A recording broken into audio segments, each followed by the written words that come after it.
اب غازیان کا دکھ دیکھا نہیں جاتا۔ تمہیں کیا لگتا ہے زینت، انسان جو کرتا ہے اپنی مرضی سے کرتا ہے؟ نہیں زینت، انسان وہ کرتا ہے جو اس کی قسمت میں لکھا ہوتا ہے۔ لیکن زینت، اب وقت آ گیا۔ کس چیز کا باجی؟ زینت جو بلبلے سے عمر میں کچھ چھوٹی تھی لیکن ہمیشہ اس کے ساتھ رہتی تھی، اب وقت آ گیا ہے کہ سلطان کو خود تک پہنچنے دیا جائے۔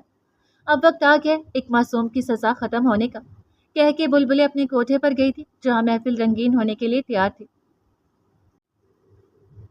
سلطان، وہ ہمیشہ بولنے میں اتنی احتیاط کیوں کرتا تھا؟ آپ کو شہر میں ہماری یاد نہیں آتی تھی؟ پریسا نے پوچھا تھا، لیکن وہ تو ڈرائیونگ کرنے میں مصروف تھا۔ سنجیدہ سی نظریں ہنوز سامنے مرکوز تھیں۔ نہیں، اس نے ایک لفظ سے جواب دیا۔ پریسا کا چہرہ بجھ گیا تھا۔ وہ اتنا حقیقت پسند کیوں تھا؟ انسان کو اتنا حقیقت پسند تو نہیں ہونا چاہیے۔ وہ جانتی تھی کہ اس کے سامنے کیا اہمیت ہے۔ وہ جانتی تھی کہ وہ اس وقت اس کے ساتھ زبردستی ہے، لیکن وہ ڈھیٹ بن گئی تھی۔ اچھا چلیں، میری چھوڑیں، یہ بتائیں، آپ کو ماں بیگم کی یاد آتی تھی؟ پریسا نے پھر سے پوچھا تھا۔ سلطان نے اس پہ ایک سنجیدہ سے نظر ڈالی تھی، لیکن وہ ابھی بھی جواب کی منتظر تھی۔ کیا تم کچھ دیر چپ نہیں رہ سکتی؟ سلطان نے آرام سے پوچھا تھا۔ پریسا کئی لمحے اسے دیکھتی رہی، پھر آہستہ سے بولی، آپ کو پتہ ہے سلطان، اگر چپ ہی رہنا ہوتا نا تو میں گھر میں ہی رہ لیتی، آپ کے ساتھ نہ آتی۔ وہ اتنی سنجیدگی سے بولی تھی کہ سلطان بھی کئی لمحے تک اسے دیکھتا رہ گیا۔ اب دوبارہ اس نے نظریں سامنے کر لی تھی۔ پورا دن پریسا نے انتظار کیا تھا اس کچھ پل کے لیے، نہ جانے یہ محبت کیا کیا کرواتی ہے، لیکن سلطان کو فرق نہیں پڑتا تھا کہ وہ اس کے بارے میں کیا سوچتی ہے کیا نہیں سوچتی۔ اس کی زندگی میں صرف ایک عورت تھی جو کئی سال پہلے اسے چھوڑ کے جا چکی تھی۔ وہ اس کی زندگی کا، اس کی آنکھوں کا پہلا خواب تھی، جسے چاہ کر بھی اب تک وہ بھلا نہیں پایا تھا۔ ابھی اس حویلی سے نکلے کچھ وقت ہی ہوا تھا جب اسے کال آئی۔ ہیلو۔ سنجیدہ نظریں اب بھی سامنے سڑک پر مرکوز تھی۔ مقابل نے نہ جانے ایسا کیا کہا تھا کہ سلطان نے ایک دم بریک لگائی تھی۔ پریسا کا سر ڈیش بورڈ سے ٹکراتے ٹکراتے بچا۔ مقابل کی بات سننے کے بعد اس کے چہرے پر نہایت سختی کے تاثرات تھے۔ اس نے گاڑی ریورس کی۔ پریسا نے اسے دیکھا تھا، چہرے کے تاثرات بے حد سخت تھے۔ اس نے ڈرتے ڈرتے پوچھا تھا، سلطان سب ٹھیک ہے؟ تم حویلی چلی جاؤ، مجھے ایک ضروری کام سے جانا ہے۔ چہرے پر حد درجے کی سنجیدگی تھی۔ پریسا نے خاموش ہو جانا ہی بہتر سمجھا۔ اسے حویلی چھوڑ کے سلطان نے جبریل کو فون کیا تھا، میں تمہیں ایک لوکیشن سینڈ کرتا ہوں، جلدی وہاں پہنچو۔ سلطان، میں ابھی مصروف ہوں، نہیں آ سکتا۔ جبریل نے ایک نظر اپنے کیبن سے مریضوں کو دیکھا تھا۔ سلطان جو بھی کہتا ہے کسی وجہ سے کہتا ہے۔ سلطان نے چبا چبا کے کہا تھا، اوکے میں آتا ہوں۔ جبریل نے اس کے لہجے کو بھانپ لیا تھا۔ وہ جانتا تھا کہ سلطان جو کہتا ہے، یہ جو کرتا ہے، اس کے پیچھے کوئی وجہ ہوتی ہے۔ آپ ہی کاش اس بار مجھے مایوسی نہ ہو۔ گاڑی ڈرائیو کرتے ہوئے سلطان بڑبڑایا تھا۔ کچھ دیر بعد سلطان اور جبریل ملتان کے بس اڈے کے قریب ایک گودام میں تھے۔ سر، یہی ہے وہ جس نے ہمیں یہ انفارمیشن دی۔ بولنے والا ولی تھا، جو سلطان کا سب سے خاص آدمی تھا۔ سلطان اور جبریل اس کے چہرے کی طرف بغور دیکھا تھا۔ کیا تم نے انہیں دیکھا ہے؟ یس سر۔ سلطان نے اس کے سامنے عنایا کی تصویر کی تھی۔ ایک بار پھر پوچھا، آر یو شور کہ تم نے انہیں دیکھا تھا؟ یس۔ اس کے لہجے پہ سامنے والے کی ریڑھ کی ہڈی تک سنسنا اٹھی تھی۔ وہ شکل سے کوئی 2 نمبر آدمی لگ رہا تھا۔ حلیہ بھی 2 نمبروں والا تھا۔ کہاں دیکھا تم نے انہیں؟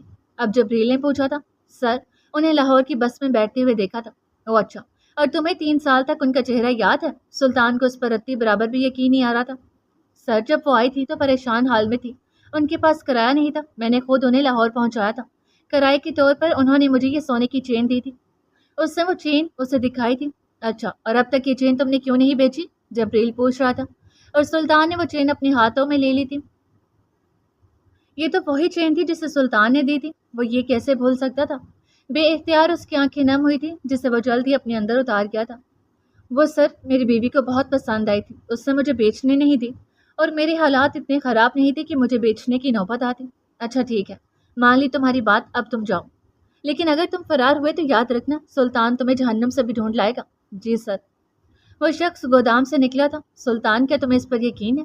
جبریل نے پوچھا تھا۔ رتی برابر بھی نہیں، لیکن یہ چین تو عنایا آپ ہی کی ہے، کہیں ایسا تو نہیں جبریل کہ اسے کسی نے بھیجا ہو؟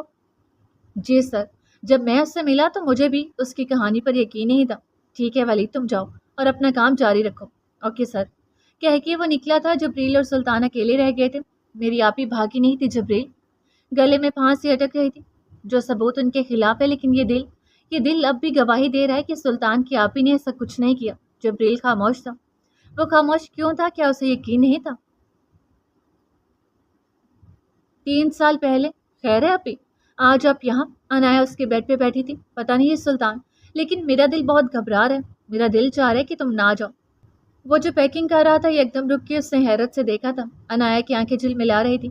وہ سب کچھ چھوڑ کے جلدی سے اس کے پاس بیٹھا تھا، عنایت کا ہاتھ اپنے مضبوط ہاتھوں میں پکڑا تھا۔ کیا ہوا آپی؟ بڑی ماں نے کچھ کہا ہے کیا؟ بھائی تھا نا تو لہجے میں بے پناہ فکر تھی۔ عنایت بھیگی پلکیں اٹھا کے کئی لمحے اسے دیکھتی رہی۔ وہ صرف 4 دن کے لیے تو کراچی جا رہا تھا، پہلے بھی جاتا رہتا تھا، لیکن آج عنایت کی آنکھوں میں آنسو کیوں تھے؟ وہ کیوں چاہتی تھی کہ سلطان آ جائے؟ وہ کیوں گھبرا رہی تھی؟ کیوں اسے ایک ڈر سا لگ رہا تھا، ایسا ڈر جیسے کوئی طوفان آنے والا ہو یا کوئی انہونی ہونے والی ہو۔ وہ نہیں جانتی تھی کہ وہ کیوں چاہتی تھی کہ سلطان نہ جائے، بس وہ یہی چاہتی تھی سلطان مت جاؤ۔ عنایت نے دھیمے سے بھیگے لہجے میں کہا تھا۔ کیوں آپی؟ ایسا کیوں کہہ رہی ہیں آپ؟ پتہ نہیں سلطان، میں یہ کیوں کہہ رہی ہوں، مجھے بتانا نہیں آ رہا، لیکن میرا دل، میرا دماغ بس یہ چاہتا ہے کہ تم مت جاؤ۔ سلطان پریشانی سے اس کا ہاتھ پکڑ کے اسے دیکھ رہا تھا۔ یہ کیسا ڈر تھا عنایت کے چہرے پہ جو وہ دیکھ رہا تھا؟ سلطان ماں نے تمہیں میری ذمہ داری دی تھی نا، پھر تم مجھے چھوڑ کے کیوں جا رہے ہو؟ سلطان نے حیرت سے عنایت کو دیکھا تھا۔ وہ کچھ بھی کر کے کچھ بھی کہہ کے اسے روک لینا چاہتی تھی۔ سلطان مجھے ڈر لگ رہا ہے، بہت ڈر، ایسا لگ رہا ہے کہ تم گئے تو تم مجھے دوبارہ نہیں ملو گے، مجھے لگ رہا ہے کہ اگر تم چلے گئے تو تمہیں میں دوبارہ دیکھ نہیں پاؤں گی۔ وہ یہ کہہ کے اب ہچکیوں سے رو پڑی تھی۔ آپ بھی؟ سلطان نے بے بسی سے اسے پکارا تھا۔ یہ لے پانی پئیں۔ سلطان نے عنایت کے سامنے پانی کا گلاس کیا تھا۔ آپ کیا سوچ رہی ہیں؟ میں پہلے بھی تو جاتا تھا، آج کچھ ایسا ہوا ہے کیا جو نہیں ہونا چاہیے تھا؟ عنایت نے نفی میں سر ہلایا تھا۔ دیکھیں آپی، میں 4 دن کے بجائے 2 دن میں ہی آ جاؤں گا۔ آپ ایسے روئیں گی، ایسے فکر کریں گی تو کیسے جاؤں گا؟ مضبوط بنے آپی، آپ یہ مت بھولیں کہ آپ سلطان کی بڑی بہن ہے، سلطان کی آپی، اور سلطان کی بہن ہو کے آپ ڈر رہی ہیں۔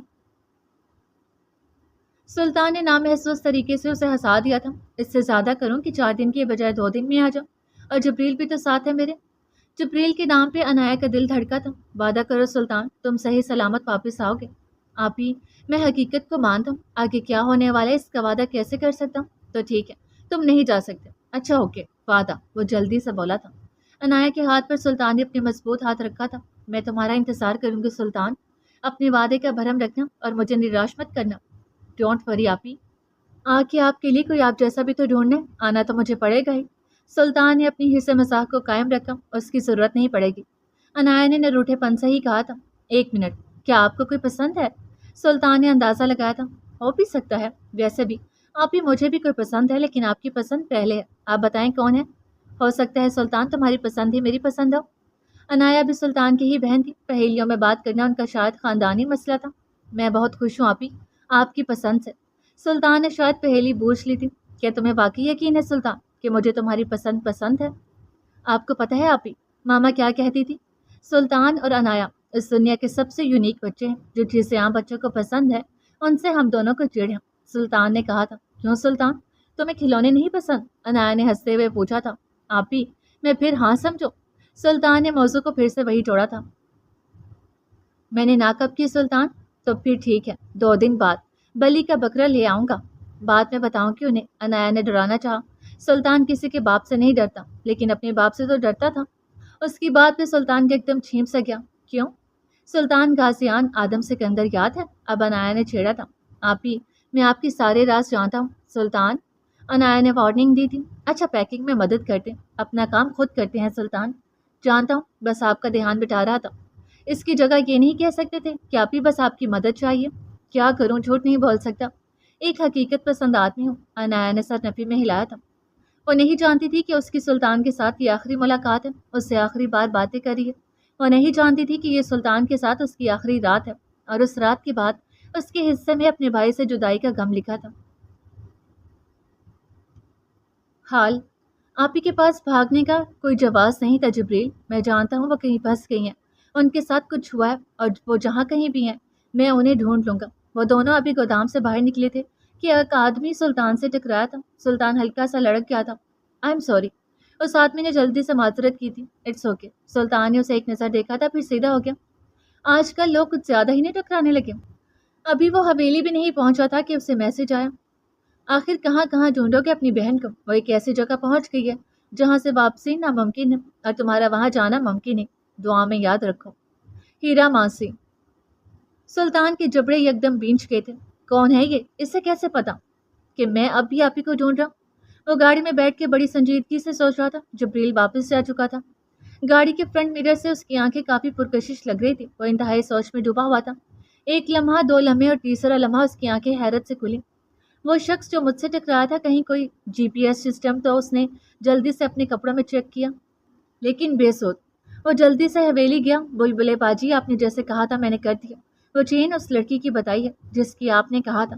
اب دوبارہ اس نمبر سے فون مت کرنا، اور اگر کرو تو احتیاط کرنا، کہہ کے بلبلے نے فون بند کر کے ایک طرف پان تھوکا تھا۔ باجی، ابھی آپ کہہ رہی تھی کہ آپ سلطان کو اب خود تک آنے دیں گی؟ اسے اس کے باپ سے ملانے کا وقت قریب آ گیا، تو آپ نے اسے اسلام آباد کی جگہ لاہور کا بتایا؟ اس کی بات سن کے بلبلے ایک دم ہنسی تھی، تھوڑی سی خوفناک ہنسی تھی۔ تجھے پتا ہے زینت، سلطان کی گنگا الٹی بہتی ہے۔ اس کی بڑی بڑی کاجل سے لبریز آنکھیں عجیب سا سحر پیدا کر رہی تھی۔ مطلب یہ زینت، اس سے اسلام آباد سے جتنا دور کریں گے وہ اتنا قریب آئے گا۔ آخر محروم کا بیٹا ہے، پہیلیاں بوجھنا اس کا کام ہے، اسے بھی بوجھے گا، جسے کسی کو بھی نہیں بوجھنا چاہیے۔ لیکن باجی، اگر سلطان نہ آیا تو پھر؟ زینت اس کی بات سے اتفاق نہیں کرتی تھی۔ یہ سب کرنا آسان نہیں ہے زینت، لیکن یاد رکھو بلبلے کے لیے مشکل بھی نہیں۔ باجی کیا ہو گیا سنہرا، کیوں چیخ رہی ہے؟ بلبلے کو اپنے کوٹھے پر چیخو پکار بالکل پسند نہیں تھی۔ باجی، اس لڑکی نے پھر سے بھاگنے کی کوشش کی ہے۔ اس کے چہرے پر مسکراہٹ آئی۔ کوشش ہی کی ہے نا سنہرا، بھاگی تو نہیں نا؟ سنہرا نے اسے ایسے دیکھا جیسے سامنے بیٹھی خاتون پاگل ہو۔ فکر مت کرو سنہرا، اس کوٹھے کو چلانے والی کبھی پاگل نہیں ہو سکتی۔ خیر چلو، اٹھ کے اس کے ساتھ ہی چل دی۔ سنہرا، آج اس چھوکری کی بات سن ہی لیتے ہیں کہ آخر وہ کیا کہنا چاہتی ہے۔ باجی، مجھے ایک بات سمجھ نہیں آتی، آپ چاہتی ہے کہ وہ نہ کسی کے سامنے نہ جائے، نہ کسی کی رات رنگین کرے؟ ہاں سنہرا، یہ بلبلے نہیں، یہ وہ لڑکی چاہتی ہے۔ تو پھر باجی آپ نے اسے کیوں رکھا ہے جب وہ ہمیں کوئی فائدہ نہیں دے سکتی؟ کیونکہ سنہرا کسی کی امانت ہے۔ کچھ باتیں تیری سمجھ کی نہیں ہے سنہرا، میں نے کبھی کسی لڑکی کے ساتھ زیادتی نہیں کی۔ لوگ بچیاں لاتے ہیں، وہ یہ سب اپنی مرضی سے کرتی ہیں۔ اور کیسے اس کلی کو جانے دوں جس کے لیے میں نے 3 کروڑ خرچ کی ہے؟ کیا یہ پہلی بار تھا کہ جب بلبلے نے اپنی رقم سے کوئی لڑکی خریدی ہو؟ ورنہ لوگ آتے ہیں، خود بھی منافع کماتے ہیں اور بلبلے کے لیے بھی فائدہ مند ثابت ہوتے ہیں، لیکن یہ لڑکی پچھلے 3 سالوں سے بنا کوئی کام کیے اس کے ٹکڑوں پر پل رہی تھی۔ کیوں؟ آخر کیوں بلبلے نے 3 کروڑ اس پر خرچ کیے؟ مجھے یقین نہیں آتا باجی کہ آپ نے اس لڑکی کے لیے 3 کروڑ مفت میں خرچ کر دیے۔ مان لے سنہرا، اسے اپنے پاس رکھنے کے لیے 10 کروڑ اور دینا پڑا تو یہ بلبلے دے گی۔ ویسے باجی، یہ 3 کروڑ میں آپ نے اسے کس سے خریدا؟ بلبلے نے رک کے اسے بے پناہ غصے سے دیکھا۔ اس کے موڑ کا کچھ نہیں کہہ سکتے، پل میں میٹھا پل میں کڑوا، فضول سوال نہیں سنہرا، وہ چبا کے بولی تھی۔ ایک پل کے لیے سنہرا بھی خوف کی زد میں آ گئی تھی۔ بلبلے نے چہرے کے تاثرات ٹھیک کیے اور مزید 2 قدم اور چل کے رکی، پھر ایک یا 2 لمحہ خاموش رہی، پھر ہلکی سی آواز میں بولے، ہیرا مانسی سے پلیز مجھے جانے دیں، آپ کا میں نے کیا بگاڑا ہے؟ بلبلے کرسی پر بیٹھی تھی اور سامنے وہ لڑکی تھی جسے خریدا گیا تھا، جو بلبلے سے اپنی رہائی کی بھیک مانگ رہی تھی۔ بلبلے یک تک اسے خاموشی سے دیکھ رہی تھی۔ میں آپ کے آگے ہاتھ جوڑتی ہوں۔ آج پہلی بار اس لڑکی نے ہاتھ جوڑے تھے۔ آج پہلی بار وہ ان 3 سالوں میں سب سے زیادہ بے بس ہوئی تھی۔ آج پہلی بار وہ جب بھاگنے کی ممکن کوشش سے ہار گئی تو اسے یہاں سے رہائی کا آخری سہارا بھیک لگا۔ بلبلے کے جھبڑے بینچ گئے تھے۔ وہ کرسی پر بیٹھی ایک چھڑی کو اس کے چہرے کے گرد پھیر رہی تھی۔ آج کے بعد کسی کے آگے ہاتھ مت جوڑنا، بھیک مانگنے کے لیے تمہیں پیدا نہیں کیا گیا، تو پھر مجھے جانے دیں نا، بلبلے نے جیسے مزے سے کہا، اور ایک دم اس کی چھڑی اٹھی اور اس کی کمر پر نشان چھوڑ دی۔ ایک سی اس کے منہ سے نکلی تھی، اگر اسے پتا لگ گیا نا کہ میں یہاں ہوں اور آپ میرے ساتھ کیا کر رہے ہیں، یقین کریں وہ کسی کو بھی نہیں چھوڑے گا۔ جب وہ مجھے بچانے آئے گا نا تو پھر میں اسے بتاؤں گی، ایک زیادتی بتاؤں گی۔ میں جانتی ہوں وہ آج بھی مجھے ڈھونڈ رہا ہوگا۔ آنکھوں سے آنسو متواتر بہہ رہے تھے۔ بلبلے مزے سے اس کی تقریر سن رہی تھی، ساتھ کھڑی سنہرا تھوڑی سی خوف زدہ تھی۔ ایسے روپ میں وہ بلبلے کو دوسری یا تیسری بار دیکھ رہی تھی۔ بلبلے اس کے ہلکا سا قریب ہوئی، پھر اس کی آنکھوں میں دیکھ کے بولی، پہلے اسے ڈھونڈ تو لینے دو۔ سامنے بیٹھی لڑکی نے بے بسی سے آنکھیں بند کر کے کھولی تھی، ہونٹ کپ کپا رہے تھے۔ بلبلے کو اس کی آنکھوں میں کیا نہیں دکھ رہا تھا؟ بے بسی، اذیت، تڑپ، تکلیف، درد، سب کچھ اس کی آنکھوں میں ہی تو تھا۔ ایک بار اس کا ہاتھ پھر اٹھا اور سامنے والی کے منہ سے ایک چیخ نکلی۔ بلبلے نے بے اختیار نظریں چرائی تھی، پھر سرد لہجے میں بولی، لے جاؤ اسے اور بند کر دو۔ سنہرا نے اسے بازوں سے اٹھایا اور اندر کی طرف بڑھ گئی۔ بلبلے کرسی پہ اکیلی رہ گئی۔ ہر انسان اکیلا آیا ہے اور اکیلا رہا ہے اور اکیلا ہی چلا جائے گا۔ جب تم جانتی ہو کہ تم یہاں سے بھاگ نہیں سکتی تو پھر کوششیں کیوں کرتی ہو؟ سنہرا نے نرم سے لہجے میں پوچھا تھا۔ روتی لڑکی نے ایک بے بس نظر اٹھا کے اسے دیکھا تھا۔ تم سب کو اس کا حساب دینا پڑے گا۔ روتی لڑکی نے نفی میں گردن ہلائی۔ وہ تم سے کسی کو بھی نہیں چھوڑے گا۔ میری ماں نے اسے میری ذمہ داری سونپی تھی اور سلطان اپنی ذمہ داری سے کبھی نہیں بھاگتا۔ آخر میں اس کی آواز تیز ہو گئی تھی۔ زنیرہ نے اسے ترہم کی نگاہ سے دیکھا تھا اور ہلکا سا خوف زدہ ہوئی تھی، اس کے لفظوں سے نہیں بلکہ اس کے لہجے سے، اس میں بھرے یقین سے۔ ایک دو لمحہ اور زنیرہ نے اسے دیکھا اور پھر دروازہ بند کے وہاں سے نکلتی چلی گئی۔ باجی، میں سمجھ نہیں پا رہی، ایک طرف آپ اس کا اتنا خیال رکھتی ہیں کہ بغیر اس سے کوئی کام لیے اسے یہاں مفت میں رکھا ہے، یہاں سے نکل کے اس کی حفاظت کا مجھے نہیں پتا، لیکن یہاں آپ نے خود اس کی حفاظت کا ذمہ لیا، اور دوسری طرف آپ اس پہ ظلم کیوں کر رہی ہیں؟ یہاں سے بھاگنے کی کوشش تو ہر وہ لڑکی کرتی ہے جو یہاں زبردستی لائی جاتی ہے، اور رات سے پہلے آپ نے ایسے کبھی کسی کو نہیں مارا، تو پھر اسے کیوں؟ زنیرہ فکر سے پوچھ رہی تھی اور بلبلے لاپرواہی سے پاندان سے چھالیاں نکال کر کھانے میں مصروف تھی۔ اس کی بات سن کے بلبلے نے کپڑے سے ہاتھ صاف کیا اور سیدھے ہو کے بیٹھی۔ تو جانتی ہے زنیرہ، اس لڑکی کی روح گھائل ہے، شدید زخمی ہے، اور اوپر سے جو انتصار ہوتا ہے نا، بڑا ہی بے غیرت ہوتا ہے، وہ انسان کی روح کو مزید چھلنی کر دیتا ہے، اور اس لڑکی کی روح بھی مزید دن بدن چھلنی ہو رہی ہے، تو پھر اس پر جسمانی تشدد کیوں؟ زنیرہ الجھ گئی تھی، بلکہ بلبلے ہلکا سا ہنسی۔ روحانی زخم جسمانی زخم سے کئی لاکھ گنا بڑا ہوتا ہے، اور تو باولی یہ جاننا چاہتی ہے نا کہ میں نے اس کے جسم؟ زنیرہ سوالیہ نظروں سے دیکھ رہی تھی۔ تو سن، آج کل اس کی روح کا زخم کچھ زیادہ ہی گہرا ہو گیا تھا، میں نے تو صرف مرہم رکھا۔ زنیرہ اب بھی نہ سمجھی سے دیکھ رہی تھی۔ بلبلے نے ایک دم اسے ہنس کے دیکھا۔ تو نہیں سمجھی نا؟ زنیرہ نے نفی میں سر ہلایا۔ کچھ دیر کے لیے صحیح، لیکن وہ اپنی روحانی تکلیف کو بھول کے اپنی جسمانی تکلیف کی طرف متوجہ ہوگی، اور پھر رونے کا بہانہ ملے گا، اور رو کے دل کا غبار نکلے گا، اور جب غبار نکلے گا تو دل ہلکا ہوگا، تو روح کی تکلیف کم ہوگی اور سکون سا ملے گا۔ سمجھی کہ نہیں سمجھی؟ بلبلے نے دوبارہ سے اس کا گال تھپکتے ہوئے پوچھا۔ زنیرہ کچھ لمحے اسے دیکھتی رہ گئی۔ باجی، کوئی اور طریقہ نہیں تھا؟ تجھے پتا ہے محروم کے خاندان کو گمراہ کرنا آسان نہیں، لیکن یاد رکھ بلبلے کے لیے مشکل بھی نہیں۔ کچھ تکلیفیں، کچھ اذیتیں انسان کی قسمت کا لازمی جز ہوتی ہیں۔ اس سے بھاگ کے جہاں بھی جاؤ گے وہ کسی نہ کسی روپ میں تمہارے پیچھے آئے گی۔ یہ باتیں تیری سمجھ سے باہر ہیں، جا اور اس کے لیے کچھ کھانے کو لے جا، اور اگر نہ کھائے تو زبردستی ٹھوس دینا۔ وہ بنا کچھ کہے وہاں سے اٹھ کے نکلتی چلی گئی۔ محروم، تمہارے وعدے کے پورا ہونے کا وقت آ گیا، تمہاری محنت، تمہاری موت رائے گا تو میں جانے نہیں دوں گی۔ سلطان 28 کا ہونے والا ہے، اور 18 سال کا یہ جان لیوا انتظار اب ختم ہونے والا ہے۔ جمع حیات کی اس کے انجام تک پہنچانے کا وقت اب آ گیا ہے۔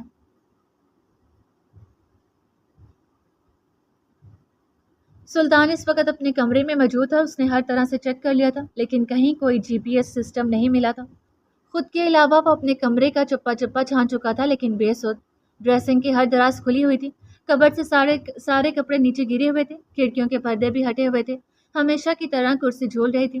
اب سلطان اپنے جہاز نما سائز بیڈ کو چھان رہا تھا، ہر طرح سے۔ اس سے میٹرس کو ہلکا سا اٹھایا اور چھن کی آواز سے کچھ نیچے گرا۔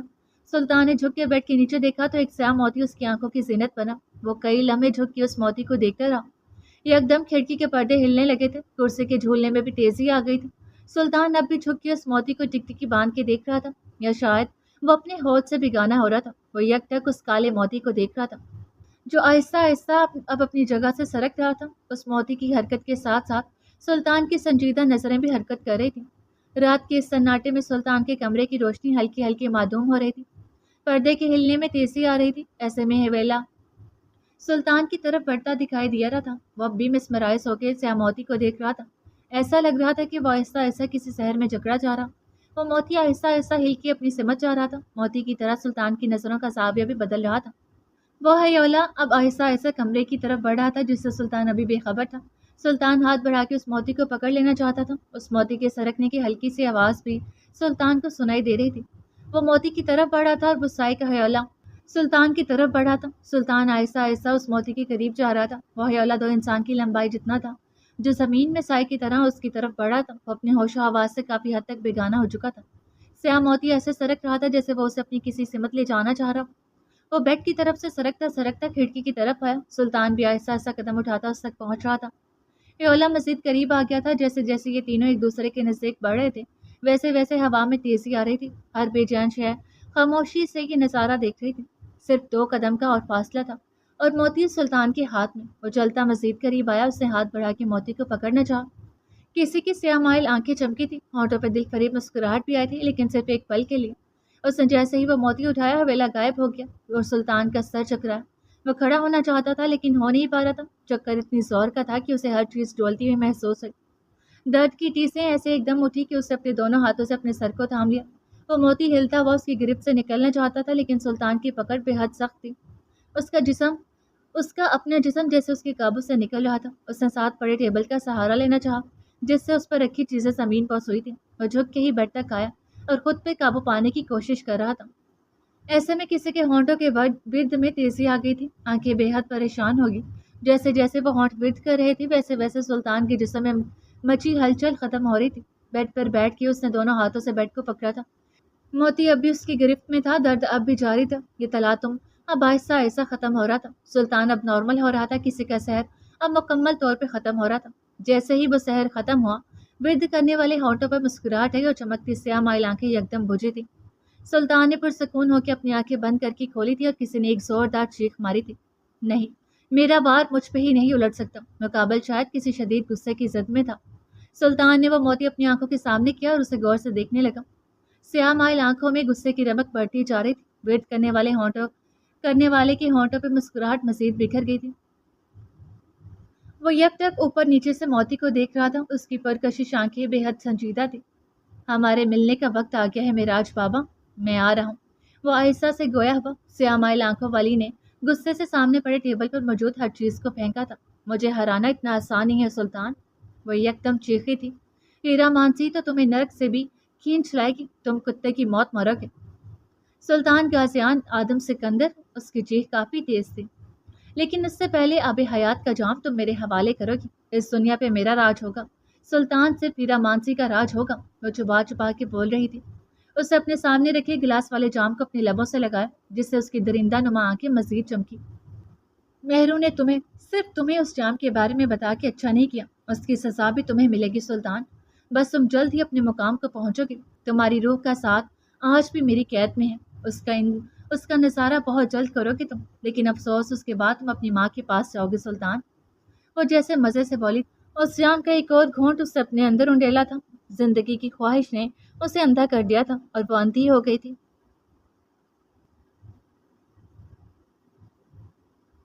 مجھے سمجھ نہیں آ رہا کہ آخر میں سلطان سے کیسے کہوں۔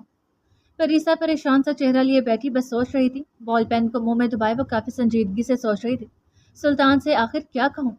اس سوال کا جواب نہایت ہی مشکل تھا۔ سلطان کو ہر چیز کا پتہ ہوتا ہے تو کیا میری محبت انہیں سمجھ نہیں آتی؟ میرے دل میں، میری روح میں کیا ہر جگہ سلطان بس چکا ہے؟ کیا انہیں دکھائی نہیں دیتا؟ اس نے بال پین منہ سے نکال کے ایک لمبا سا سانس لیا۔ کیا کروں میں آخر؟ وہ تو میری طرف بھی نہیں دیکھتی۔ پریسا نے بوجھے دل سے اپنا سر تکیے پہ گرا لیا۔ اس نے سوچنے کے لیے اپنی آنکھیں بند کی۔ اپنے سوال کا جواب تو وہ جان ہی نہیں پا رہی تھی۔ کیا میں جبریل بھائی سے بات کروں؟ ایک لمحے کے لیے اس نے سوچا، پھر نفی میں سر ہلا۔ اسد بھائی اور زاویار بھائی سے تو بات کرنے کا فائدہ ہی نہیں، تو پھر وہ جو پڑھائی کے لیے بیٹھی تھی اس نے اپنی کتابیں سائڈ پہ کی اور پھر دوبارہ سے سوچنے لگی۔ ایک لمحہ، دو لمحہ اور تیسرے لمحے اس کی آنکھیں چمکی۔ وہ اپنی ماں بیگم کو کیسے بھول گئی؟ ایک وہی تو تھی اس کی زندگی میں جو اس کی ہر خواہش کی تکمیل کرتی تھی۔ آئی تھنک مجھے ماں بیگم کو بتا دینا چاہیے، وہ فیصلہ کن لہجے میں بڑبڑائی۔ سلوشن مل گیا تھا۔ سلطان، آپ کو میری محبت مجھ تک کھینچ ہی لائے گی۔ اس کی شہد رنگ آنکھیں مزید چمکی۔ وہ دوبارہ سے اپنی کتابیں کھول کے بیٹھ گئی۔ سولوشن مل جانے کے بعد اس پر جو جھنجھلاہٹ تاری تھی وہ اب ختم ہو گئی تھی۔ اب وہ مزید اس محبت کو اپنے اندر دبا کے نہیں رکھ سکتی تھی، اور ویسے بھی محبت تو وہ چیز ہے جو کبھی چھپی نہیں رہتی، جو کبھی دب نہیں سکتی۔ آئی لو یو سلطان، وہ کتابیں دیکھتے ہوئے بڑبڑائے۔ محبت اپنے پر مزید پھیلا رہی تھی۔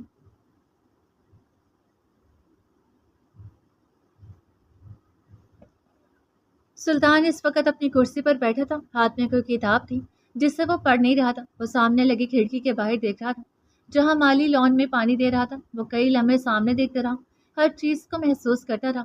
ہلتے پتوں کی آواز، مالی کے پکڑے ہوئے پائپ سے نکلتا ہوا پانی، پرندوں کے اڑنے کی آواز، پتوں کی ہل جل، سب کچھ اسے بخوبی سنائی دے رہا تھا اور وہ محسوس بھی کر رہا تھا۔ وہ بنا پل کے جھپکائے سامنے اس جھولے کو دیکھ رہا تھا جس میں اس کی جان بسی تھی۔ وہ جھولا آج بھی وہی تھا، ان یادوں کی قید میں اور لمحوں کے حصار میں آج بھی سلطان قید تھا۔ وہ مسلسل اس جھولے کو دیکھ رہا تھا۔ سلطان مجھے بھی جھولا چاہیے۔ 8 سالہ پھولے گالوں والی بچی سلطان کا بازو پکڑے کھڑی تھی۔ سلطان مجھے بھی چاہیے۔ سلطان نے ایک نظر اپنے ساتھ کھڑی بچی کو دیکھا جو منہ پھلائے ہوئے تھی، اور پھر ایک نظر جھولے پر بیٹھی جبریل کو دیکھا جو جھولا جھولنے میں مصروف تھا۔ سلطان مجھے بھی چاہیے۔ وہ بچی بس رونے والی تھی۔ سلطان بڑے صبر سے اس کے اترنے کا انتظار کر رہا تھا، لیکن اب وہ اور برداشت نہیں کر سکتا تھا۔ اس نے ایک جھٹکے سے جھولا روکا۔ بچی کی برستی آنکھیں یکدم چمکی۔ وہ جانتی تھی کہ کچھ بھی ہو جائے سلطان اسے روتے دیکھ اس کی خواہش ضرور پوری کرے گا۔ جھولا رکنے پہ جبریل نے اسے تپ کے دیکھا تھا جس نے ابھی صرف ایک دو جھولا ہی لیا تھا۔ سلطان میں جھولا نہیں دوں گا، جبریل نے فیصلہ کن الفاظ میں کہا۔ اس کی بات پہ سلطان نے بچی کو دیکھا جو دوبارہ رونے کی تیاری میں تھی۔